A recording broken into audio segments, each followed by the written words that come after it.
Now, the general idea of Metropolis-Hastings, this is not Metropolis method, this is called Metropolis-Hastings because it's an improved version over the Metropolis method. Okay, we're going to explain that in the discrete case. Because previous example, the Metropolis method example is in the continuous case, right? Now let's explain that in discrete case. The problem, given a PMF F, a probability mass function on a set S, find a probability transition matrix P such that F matrix multiplication P equals to F. So which means F is the stationary distribution of this transition matrix. In discrete case, it equals to this. Well, you might think the discrete case is easier to sample, but not the case. That's not okay, right? Remember what we just talked about this 4x4 table. That's a discrete case, right? Finite and discrete, but it's still very difficult to sample. Okay, so we still, even in the discrete case, we still need this Metropolis-Hastings. Now, for Metropolis-Hastings method, we need something called Q. Q is any transition probability on S. We're going to need this Q as a way of generating candidates. In the previous continuous case, like the Metropolis method, see how we generate this candidate Y? We actually use the uniform density x minus 1 to x plus 1, right? This is actually a special case for Q. But we can actually design different Q and choose which one is better one. So Q is something that we're going to choose, or we design it to help us to generate a candidate Y. So one Metropolis-Hastings steps consists again two stages. Stage 1. Suppose we are currently at state X and propose a candidate according to distribution specified by row X of Q.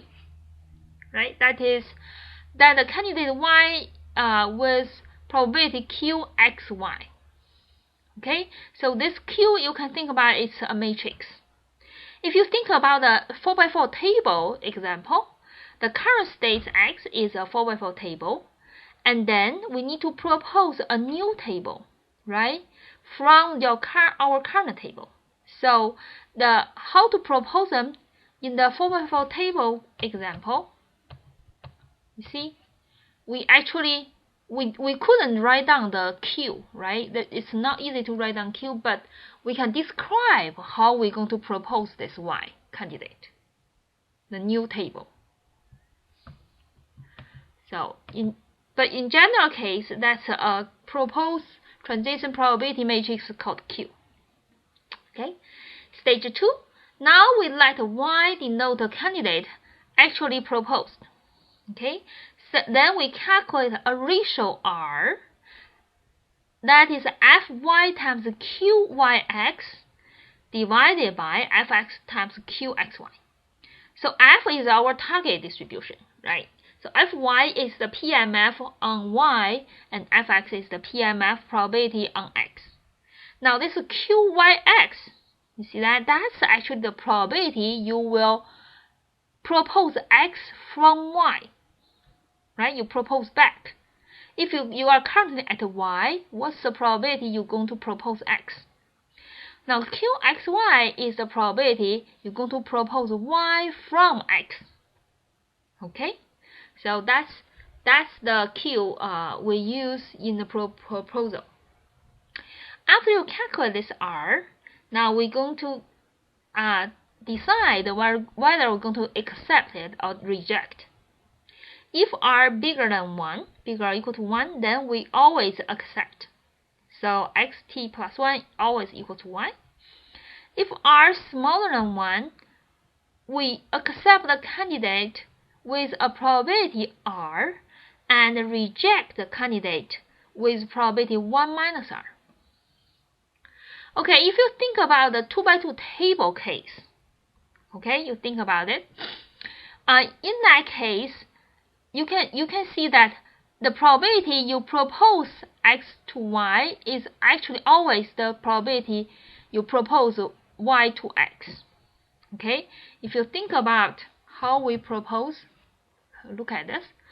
We first randomly choose 2 rows and 2 columns, and we got this subtable, and then we flip a coin either at this table or at this table. This is how you propose y from x. And how you can propose it back, right? How you can propose x from y, you also need to randomly choose 2 columns and then add this table or this table. So the probability actually the same because that's symmetric. You see that? This proposal procedure actually is symmetric. Okay, now we never reject. In this case, we always accept, right? In the 2x2, 4x4 table cases, we always accept. Why that's the case? Because if we look at this R, right, our target distribution is uniform. So this Fy always equal to Fx. Right? You cancel it out. And when we propose, it's always symmetric, right? So this Q always equal to this Q. So in the 4x4 table cases, R always equals to 1. That's why when R bigger or equal to 1, we always accept the candidate. Oh, that's the reason. Okay. Okay. Now let me explain. If the proposal mechanism Q is symmetric, like this equals to this, then the acceptance ratio R is simply equals to Fy equals to divided by Fx, as in our initial example of Metropolis method. So you can see that if Q is symmetric, then that method is called the Metropolis method. But Q can be asymmetric, right? Q can be something else, not symmetric. If that's the case, we call it the Metropolis-Hastings method.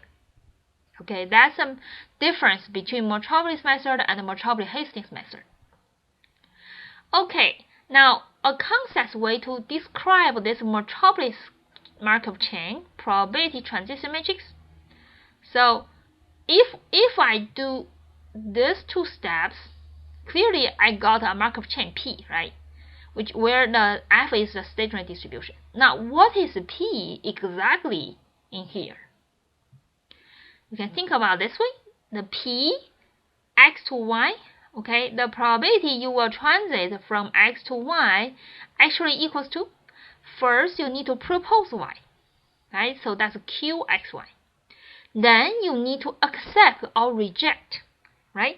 We need to decide what's the probability you're going to accept y. So that's actually the minimum between 1 and this ratio, right? If this ratio is smaller than 1, then this whole thing equals to this ratio, which is R. That's the probability we accept. If this ratio equal or bigger than 1, then this whole thing is just 1, right? Because the probability is never bigger than 1, right? Okay, so this is the equation that the transition matrix for the Metropolis-Hastings method. This equation only for where y not equal to x. Okay, so then what's the probability you propose from x to x? You just take 1, subtract all the other probability where y not equal to x.